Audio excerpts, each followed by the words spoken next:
Okay, actually, on this point, a couple more points from me. There he goes again, and again. Just this morning, President Biden announced another $7.4 billion in student debt bailouts for 277,000 borrowers. This comes to $153 billion in proposed student debt cancellations, would cover about 4.3 million people. Of course, last June 23rd, the Supreme Court ruled that Mr. Biden does not have the authority to cancel student loans. In a 6-3 decision entitled Biden versus Nebraska, it specifically struck down use of the so-called 9/11 related HEROES Act for student loan cancellations. The court ruled against the president's executive order because it lacked a clear mandate from Congress to be used outside of national emergencies. This was somewhat similar to the Supreme's decision in West Virginia versus the EPA that ruled against extraordinary executive orders regarding fossil fuel and other climate-related cancellations without a specific congressional mandate. These latest rounds of student loan cancellations were based on the SAVE plan, which reports to regulate income-related loan payments, but this, too, likely to be struck down by the Supremes because the executive lacks a clear congressional mandate to cancel the loan and the interest payments altogether. Now, the interesting thing about all this is that Supreme Court decisions have been written in English, right? Clear English. It is our mother tongue. Most people understand it. Even President Biden purports to. And yet, as he has said several times, he doesn't care what the Supreme Court says and wants to go ahead with it anyway and cancel $153 billion worth of student loans. Now, if you think this is unconstitutional or undemocratic, you would be right.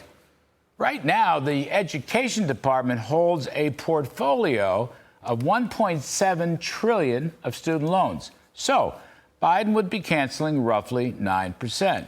Now, here's an interesting sub-story to this student loan drama. It was the Obama administration that socialized student loans and stuck them into the Education Department. Prior to that, these loans were made by banks and other private lenders. Well, here's the thing. There isn't a person in the 4,400 staffers in the Education Department who know a thing about banking or credit analysis. So they've just been giving away free money, which, by the way, results in higher and higher tuition costs among colleges who enroll these debt-laden students. Now, you might say the private banker who understood credit analysis would be much better at making these loans, and you would be right. But that's not what Obama wanted.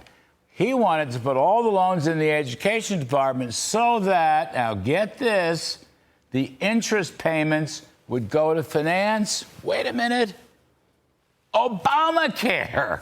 How about that for a clever banking solution? So now, Mr. Biden wants to cancel all these loans and the interest payments, which will, of course, underfund Obamacare. But no matter, he'll just sell more debt to take care of that little problem. This is some high finance story, isn't it? The dumb leading the blind into more dumbness. Now, the final part of this sad tale is that whether Biden and his genius advisors have figured it out, that they might believe this student loan cancellation to be a very clever way to buy votes for the election, not even that's going to work. Think about this. In round numbers, 60% of the students across the country do not have college or grad school loans, or may have actually had them and paid them off legitimately like a responsible person. But about 40% do have the loans. So you might say the 60% is financing the 40%. That is not a good political ratio. One of my favorite Democratic pollsters, Doug Schoen, just wrote on Fox Digital a column entitled "Biden Screwed Up Life for Young Voters, and It Could Cost Him." By the way, as a share of the total population in the United States, 13% have student loans and 87% have not. That's an even worse political calculus for Joe Biden. This is certainly the gang that can't shoot straight. They can't even figure out how to buy an election. But they sure know how to lose one. And that's my riff.